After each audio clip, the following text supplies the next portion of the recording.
Before we begin, I want to offer a word of caution. You may, and some of you definitely will, experience lightheadedness, increased heart rate, nausea. You'll feel yourself begin to sweat when you oxygenate your body.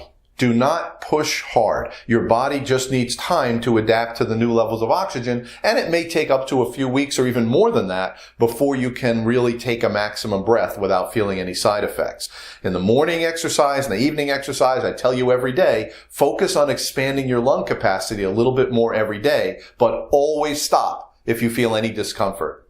Now, I've talked about the concept of a front-loaded effort, meaning anytime you learn a new skill, it's always the most difficult right in the beginning. It's difficult, it's confusing, you feel like you're not making progress, you're not sure what you should be doing, but as you now understand, once you get past the first few days and the first few weeks, it becomes a part of you. So in the beginning, remember to do this breathing exercise at least once a day. And if you do it once a day, that's a good day. But naturally, as you become more and more aware of your breathing, the frequency of doing this breathing exercise will become more and more. You can stop and breathe deeply anytime you want. You are in control of the amount of oxygen that you bring in your body. So when should you do this breathing? Okay? So first of all, a full exercise consists of 5 cycles of a slow, deep breath. Slow in, hold it for a while, slow out.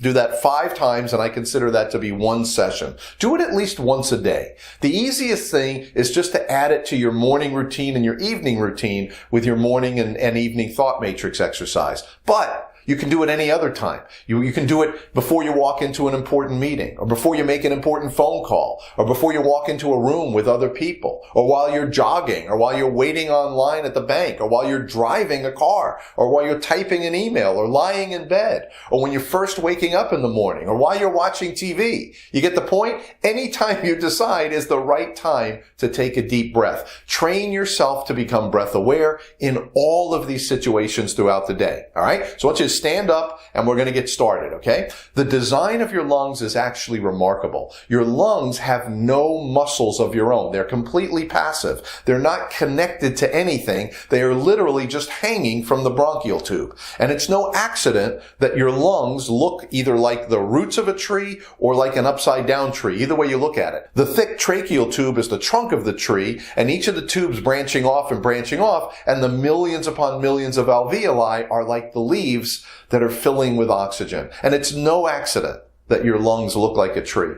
Your lungs are freestanding, but they are confined, they're pressed in a tight space within the chest. So it's only by expanding the muscles around the lungs that air is allowed to enter our body. So we already know this because we've done diaphragmatic breathing. The diaphragm's a flat muscle that expands downward and contracts upward, and as it expands, air rushes into the lungs, and as it contracts, air leaves the lungs. Now we're going to explore some other muscles that are surrounding the lungs. Look, when you intentionally control the muscles around your lungs, you are in control of the amount of air that enters your body. You can literally control the amount of oxygen and vital life force that reaches every cell in your body. So here we go. Between each of your ribs is a thin muscle. Now, there's a bunch of them because you got a bunch of ribs. So together, that group of muscles is called the intercostals.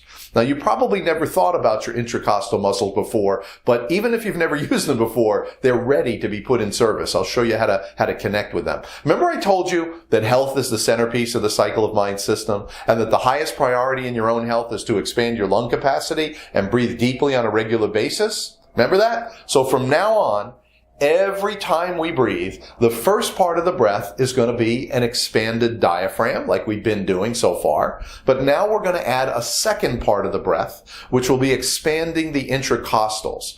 That will spread the ribs, and it will allow much more air into the lungs. Well, how much more air? Well, you're going to find that out for yourself. But from my experience, once you learn to control the intercostals, and it took me, weeks and months to learn, it's going to be much faster for you because I'm explaining it to you. When you learn to expand and control your intercostals, the air in your lungs will more than double. And the lungs can take even more as you learn to control and expand your intercostals and learn to push them even further out away from your lungs. I want you to stand up straight, be aware of your posture, good posture, and I want you to put your hands on your waist. This is going to be our breathing position. We don't put our hands here because as soon as you drop your hands, you can feel it yourself. Your arms push against the lat muscles, which compresses the rib cage ever so slightly. We want to take all the pressure off the rib cage, right? So we put our hands like this. Now at the end of the video, I'm going to show you a pro tip. This pro tip, I can tell you for sure if you do this at the beginning, you will pass out. So don't do this in the beginning, but I'm going to show you a pro tip at the end on a different posture that you can use to breathe, okay? So here it is. We put our arms, hands on our waist, our elbows away from our body, and we're going to do a two-phased breath. You'll hear two different sounds. The first part of the breath is exactly what we've been doing. We're going to push the diaphragm, expand the diaphragm down, and that will draw air into our lungs. And the second part of the breath, we're going to expand the intercostals. Now, after I do this breath, I'm going to do it twice, 2 full cycles. After I do it, I'm going to come back to you and I'm going to show you a technique to actually feel your intercostal muscles, and so you'll accelerate in your understanding of how to control them, okay? So here we go. 2-step breath.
Okay, that was 2 cycles. In the morning and in the evening, you're going to do at least 5. And then throughout the day, if you just take 1 deep breath while you're at work typing, that's great. You want to take 100, that's great.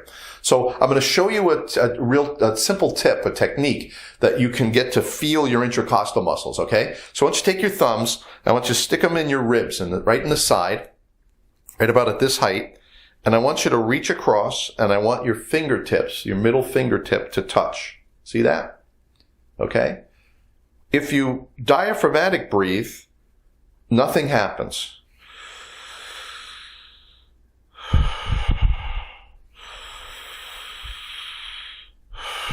When you engage the intercostals, you'll feel your fingers separate, right? So I'm going to diaphragmatic breathe, then push my intercostals out.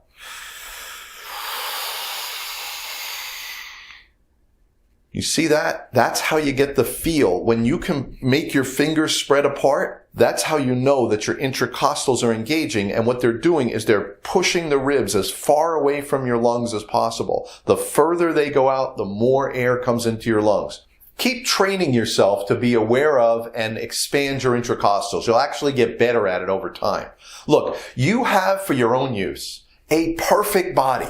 It's like you're a test pilot and someone's dropped you into the most incredible machine that's ever been built. This is your body. It's incredible. All you need to do is learn how to use the controls and then take it for a test flight and see what your body is capable of doing. With each breath, every time you breathe like this, you're claiming the birthright of your body. You're acknowledging that you not only inhabit this body, but you actually are your body.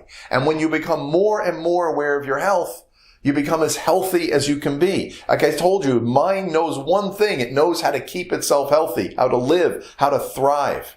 When you consciously breathe at this level, in just a few cycles, you're going to see a noticeable change in your lung capacity and in your energy breath, in your energy. So with each cycle of breath awareness, it's important because you're becoming a better steward of your body, and your health will continue to improve. So this deep breathing is extremely important. But now I'm going to show you a way to really pull your lungs out of the equation, okay? And not everyone can do this right away just because of flexibility, but also if you do this, there's going to be much, much more air coming into your lungs, so do not do it in the first couple of days and weeks until you've acclimated your body to a new level of oxygen. What you do is you put one arm behind your head and put it behind your head, not over your head, behind your head, grab your wrist, and then continue to push up. And now,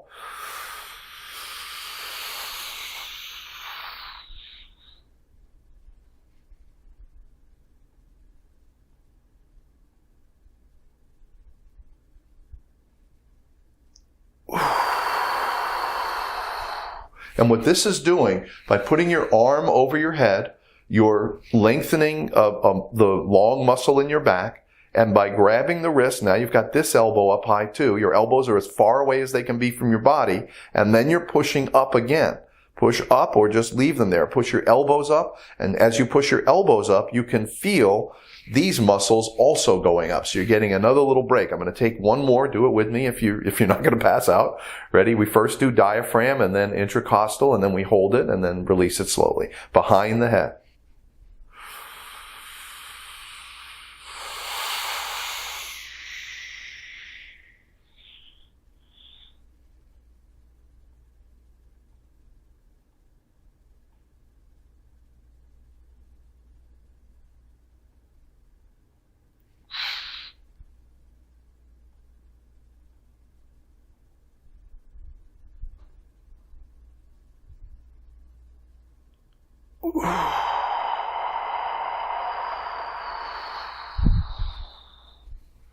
That's it. Now, why do we hold the breath at the top? We hold the breath at the top because you'll notice that while you're holding your breath, your heart's beating a little bit faster than once every second. So there's constantly blood coming into the lungs. As I'm talking to you now, there's not a lot of oxygen in there. As I exhale from a deep breath, the heart doesn't stop beating. It keeps going, and all that blood is not experiencing. But when you fill up your lungs, let your heart beat at least 5 times, but you can hold that breath as long as you want. And all of that blood that's getting pumped is finding oxygen and life force in the lungs until now there's only carbon dioxide. Then you exhale and do it again. Do that 5 times. And if you do deep breathing 5 times a day, that's a great day. Consider that a great day. And as you become more aware, you'll do the breathing more and more throughout the day. Okay? I wish you the best of luck with that. You're going to notice a big, big difference in your health. I'll see you soon.